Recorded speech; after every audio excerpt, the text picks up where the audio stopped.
7 जुलाई 2024 ईस्वी की प्रातः श्री राम अवतार हनुमान जी के आवास पर उनके समस्त परिवार सौजन्य से हम और आप सत्संग के माध्यम से हमें सामने हैं। ये गांव गौरा जिला हरदोई उत्तर प्रदेश में आता है। परमात्मा भी अपनी अनुकंपाओं की बूंदें बरसा रहा है, जो बाह्य तपस्या को दूर करता है। और ऐसे अवसर में परमात्मा की अनुकंपाओं की बूंदें हमारी आत्मा को, हमारी चेतना को, हमारे रूह को एक सही माहौल देते हैं। तुम जो यहाँ बैठे उस शरीर में, इसमें तुम्हारा सब पुराना है, विगत जन्मों के, पिछले जन्मों के विचार, आदत, स्वभाव, वृत्तियां और कर्म, संस्कार पिछले जन्मों के सब इकट्ठे होकर तुम्हें इस शरीर में ले आए। इन माताओं से, पिताओं से, भाइयों से, बहनों से, इस गांव की भूमि से, वृक्षों से, यहाँ के पशुओं से, पक्षियों से तुमको संबंध था विगत जन्मों के। उन सारे पुराने को तुम लेकर अपने भीतर बैठे हो, अपने शरीर में बैठे हो। तुम्हारे शरीर की बनावट, संरचना माता पिता के अनुभव के अनुसार तो है, लेकिन इसमें तुम्हारे प्रारब्ध जन्मों के कर्म समाये हुए हैं। इसके साथ तुम्हारे आसपास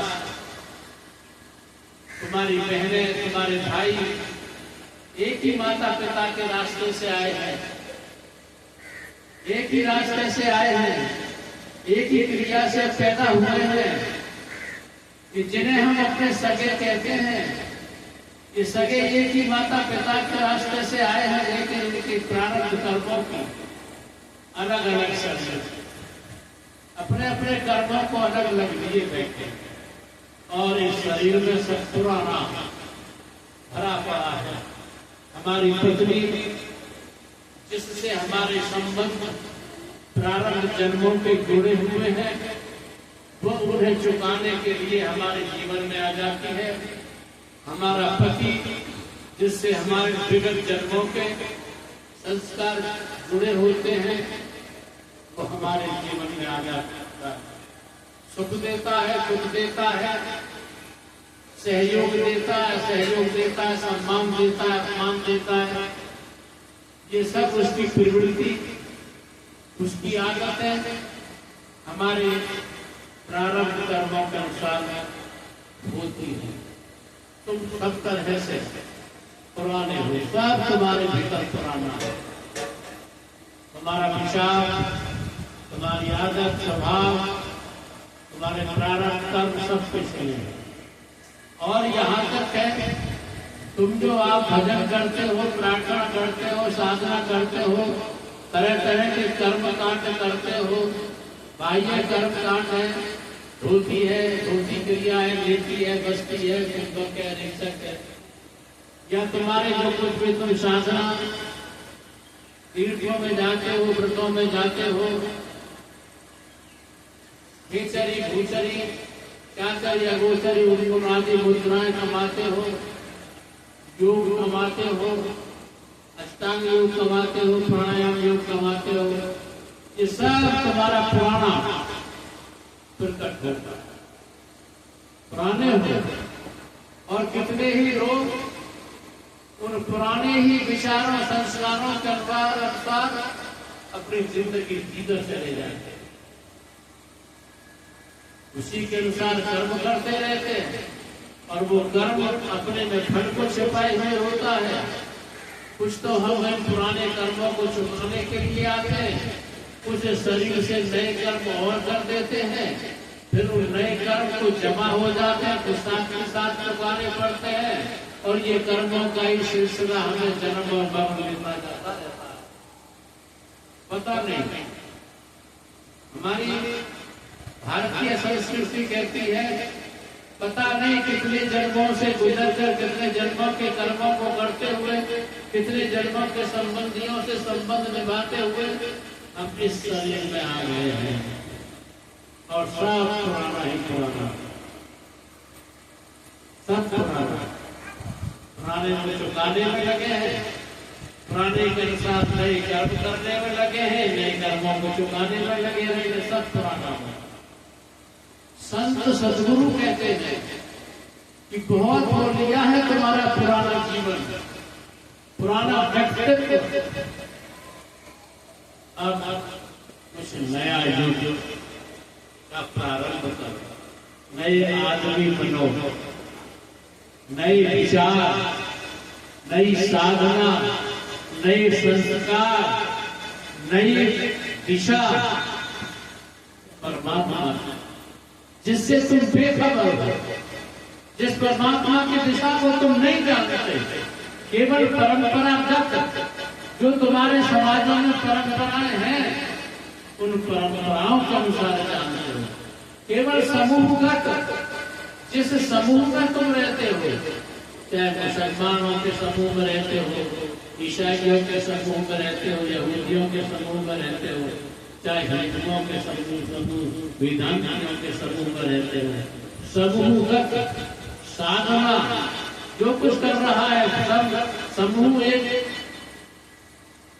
तीर्थ को जा रहा है, समूह एक पद्धति से परमात्मा का कथा कीर्तन गुणगान कर रहा है, भजन ध्यान कर रहा है, ऐसे तुम करना शुरू कर देते हो समूह के साथ साथ। जैसे कपड़े समूह पहनता है, तुम पहनना शुरू करते हो।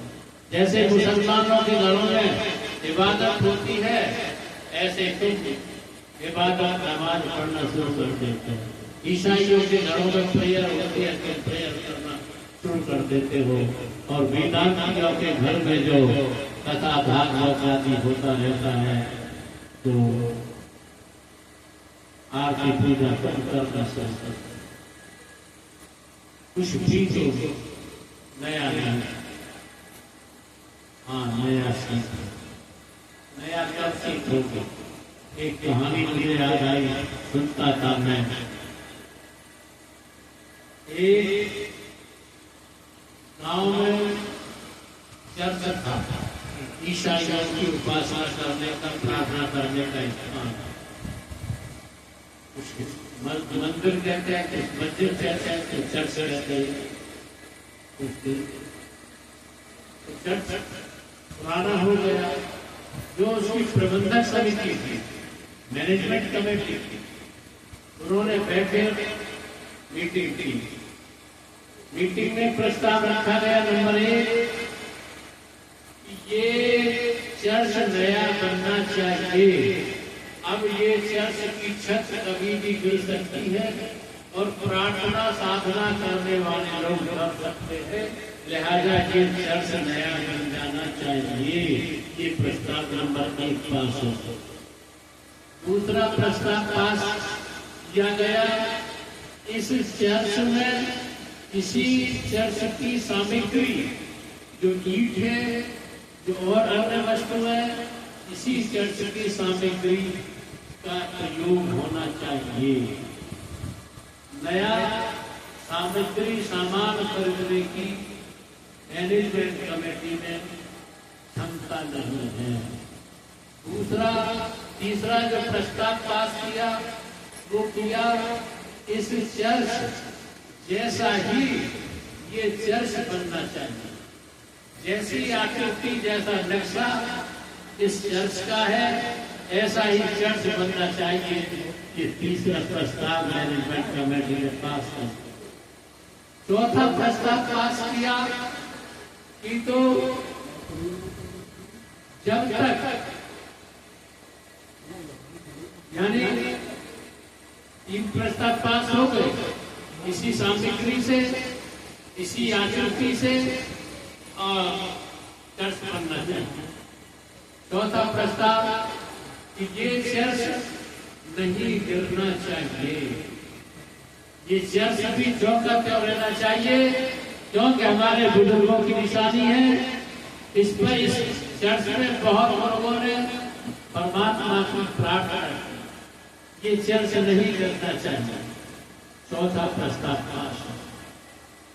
पास होकर के कमेटी की सभा विसर्जित हो गई, चले गए और वो चर्च आज तक जो का पड़ा।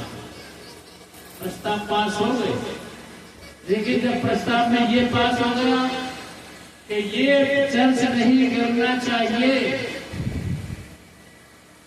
जब ये चर्च नहीं गिरना चाहिए, कितने ही प्रस्ताव पास कर लो, कोई चर्च नहीं बने।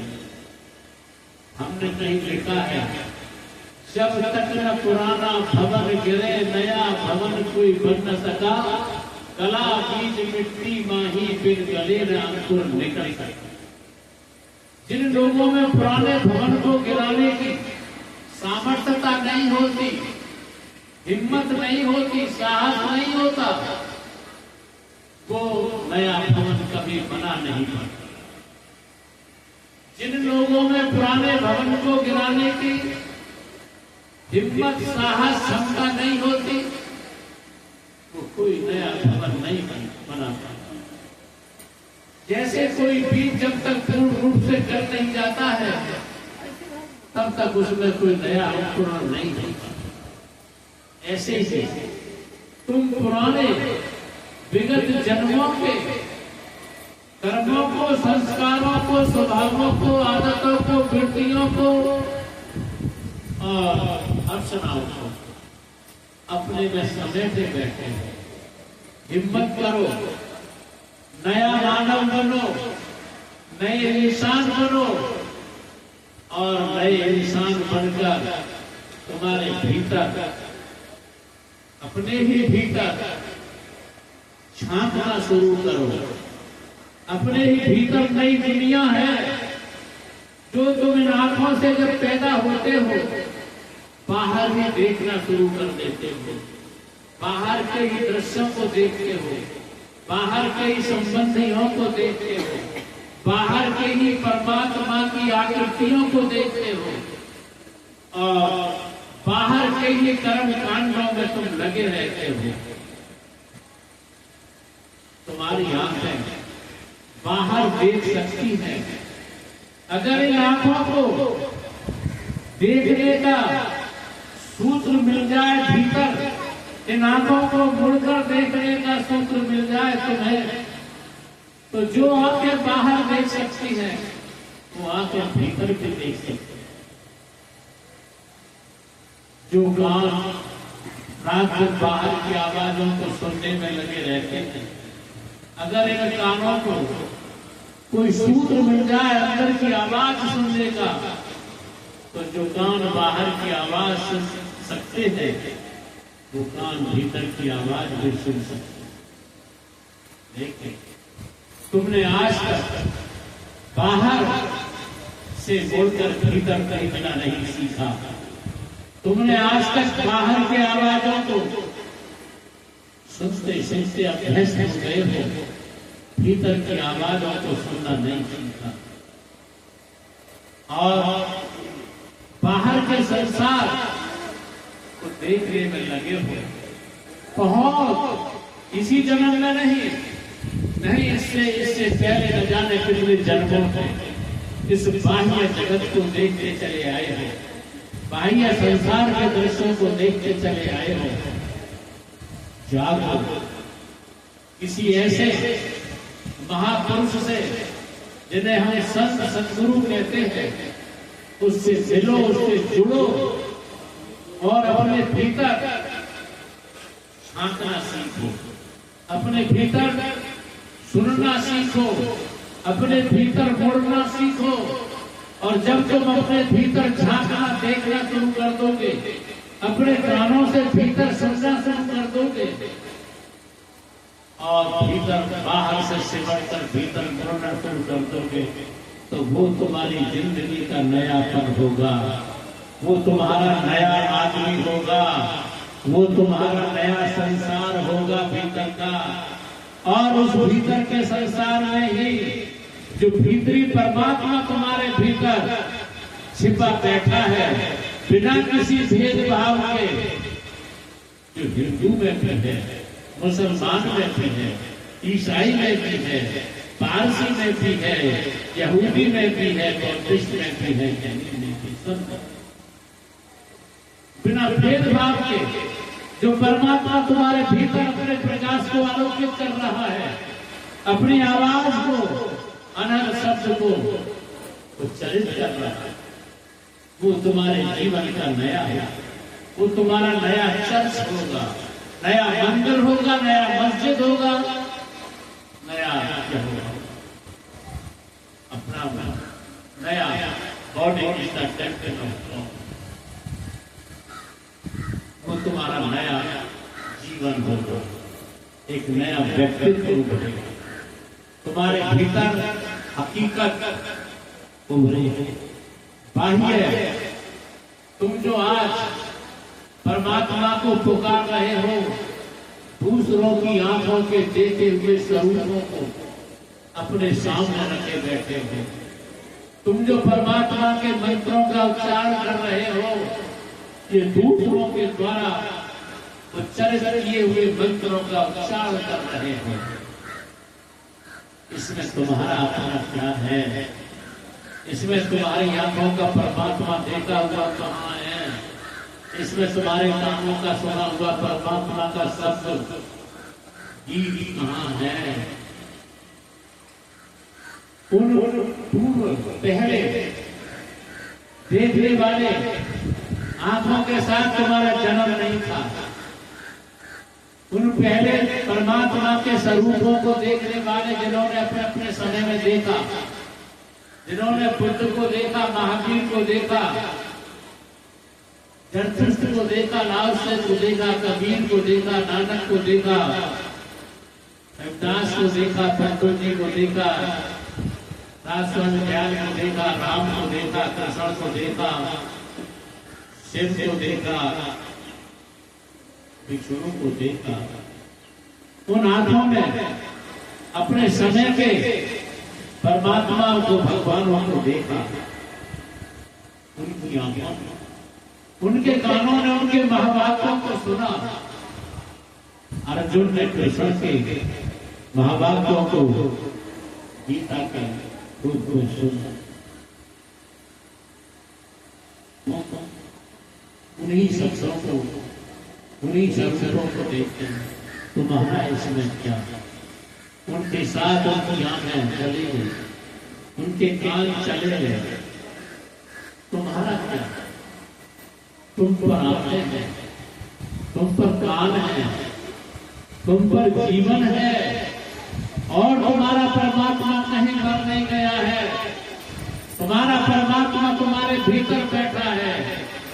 लेकिन तुम इतने बेखबर हो गए हो कि अपने भीतर के परमात्मा को छोड़कर बाहर भटकते फिर रहे हो, जहां तहां भटकते फिर रहे हो, और दूसरों के परमात्मा को अपनी आंखों का देखा हुआ परमात्मा, आओ लौटो, अंतर्मुख हो जाओ, किसी आंतरिक भेद बताने वाले सदगुरु से जुड़ो, जो तुम्हें बाहर से जोड़कर अंदर लाए, और तुम्हारी ही आंखों से, तुम्हारे ही कानों से, तुम्हारे ही भीतर परमात्मा के प्रकाश को, परमात्मा की आवाज को स्वानुभव कराए, तभी तो वह तुम्हारा परमात्मा होगा, तभी तो वह तुम्हारी आंखों का देखा हुआ परमात्मा होगा, तुम्हारे कानों का सुना हुआ परमात्मा होगा, तुम्हारे जीवन का परमात्मा होगा,